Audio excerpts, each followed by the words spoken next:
Bonjour à tous et bienvenue sur boursicoté.com pour cette nouvelle analyse technique Forex matières premières et Bitcoin avec une paire de devises euro-dollar donc qui valide la poursuite de son mouvement haussier. Hier, j'attirais votre attention sur le fait que la paire de devises restait ici sous la résistance des 1.1033.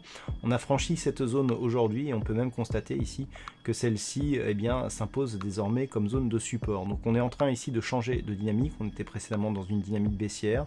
On revient ici sur un contact bol supérieur et donc on valide ici une ancienne résistance comme support. Alors maintenant la probabilité c'est un possible retour ici sur cette résistance oblique qui délimite la tendance baissière que nous avons actuellement. Une rupture donc haussière de cette zone des 1.1110 et de cette résistance oblique validerait une possible sortie de la dynamique baissière en cours. Et puis sur le câble, encore beaucoup de volatilité aujourd'hui, avec des très bons trades d'ailleurs sur les algos pour ceux qui suivent. On avait hier une configuration sur laquelle j'attirais votre attention, ce test ici sur la zone des 1.20 qui avait donné un mouvement relativement violent. Je vous avais indiqué que sur des mouvements précédents, on avait eu déjà des retours assez violents suite à des contacts ici sur cette zone des 1.20. Eh bien c'est ce que l'on a eu ces dernières heures, puisque les cours ici ont rebondi et se sont affranchis ici de la zone des 1.23. Je vous avais dit que sous 1.23, on risquait d'avoir une zone de neutralisation de la dynamique baissière. Et bien là, c'est un retournement que l'on est en train de vivre, puisque on a ici donc la phase de baisse, la phase de temporisation avec donc la zone des 1.23 qui nous donnait un point haut significatif, et avec ce rebond ici et donc le dépassement de cette zone, on peut d'un point de vue un peu plus moyen terme, que l'on peut détailler en daily, voir que nous avons ici une configuration qui ressemble presque à un double bottom ici. Donc là on a une configuration qui devient haussière en daily et donc qui pourrait donc nous donner comme objectif un peu plus moyen terme un retour possible ici sur la zone des 1.25.600, et ce tant que sur l'unité de temps H4 et même sur les autres d'ailleurs, la zone ici des 1.23 qui est quand même une zone majeure restera support sur cette configuration. Et puis sur l'or, hier je vous disais que si on validait ici la rupture de la zone des 1550 puis des 1555 dollars l'once, on avait un objectif ici qui était lié à une extension de Fibonacci, extension que l'on avait quantifiée ici à 1578.82. Le problème c'est qu'en revenant ici sous la zone des 1550, on peut voir d'ailleurs que c'est vraiment la zone des 1555 ici qui a fait obstacle à la poursuite du mouvement. On a totalement invalidé ici cet objectif, puisque le niveau d'invalidation était ici sur le 61,8%, et on est même revenu ici sur ce point bas significatif. Alors là la configuration elle change, puisque si on regarde de plus près cette dynamique, on peut constater qu'on a quasiment une forme assez particulière de double top.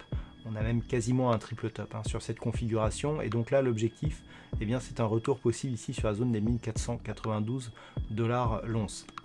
On a une forte attaque ici sur la bande de Bollinger inférieure.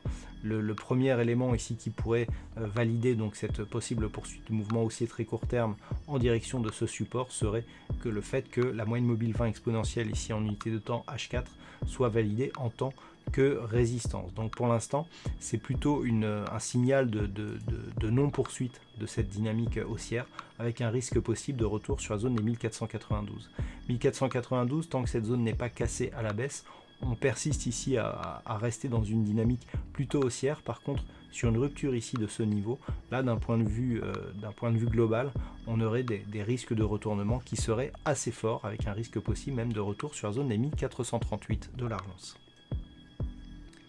Et puis hier sur le WTI, j'attirais votre attention ici sur un possible test sur cette zone de résistance oblique. Je vous avais dit même que ce test devait être assez franc, parce qu'on avait déjà eu ici des zones de cassure qui avaient tenté sur des mouvements peu dynamiques de s'affranchir de cette zone de résistance.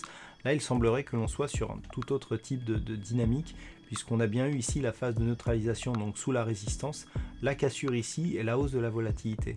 Donc ça c'est un signe qui est assez intéressant. Là ce qu'il va falloir vérifier, c'est que le retour ici sur l'ancienne zone de résistance soit validée en tant que support. Et si c'est le cas, il ne faut pas qu'on ait de réintégration trop directe. Donc si c'est le cas, eh bien, on aura un signal de sortie ici de cette dynamique. Alors d'un point de vue moyen terme, l'objectif ici, c'est un possible retour sur la zone des 66,50. Mais d'un point de vue court terme, on a d'autres objectifs, avec notamment une possibilité de retour ici sur ces deux zones majeures qui sont 60,80 et 58,80 $ le baril. Et puis enfin sur le Bitcoin, pas grand chose de plus à dire que les jours précédents. On est toujours ici dans cette phase de consolidation qui est quasiment en forme de triangle descendant. Alors attention à une éventuelle rupture ici de cette zone des 8935 $ pour un Bitcoin. Si celle-ci était cassée, on invaliderait ici la phase de consolidation qui pour l'instant est toujours sur une configuration de continuation. Mais pour donner un signal de continuité à cette tendance, il faudrait casser ici cette résistance oblique. On a 3 points significatifs. La cassure donc donnerait de la force qui nous permettrait de viser un objectif de retour ici sur cette zone des 13 850, alors qu'une rupture ici de cette zone des 8935 $ pour un Bitcoin, eh bien, pourrait nous donner un objectif de retour assez rapide ici sur la zone des 5790 $ pour un Bitcoin. Voilà donc ce que l'on peut dire sur cette analyse technique Forex, matières premières et Bitcoin. Passez une bonne soirée, de bons trades. On se retrouve dès demain pour le Trading Live et pour d'autres analyses techniques, toujours sur le site boursicoté.com.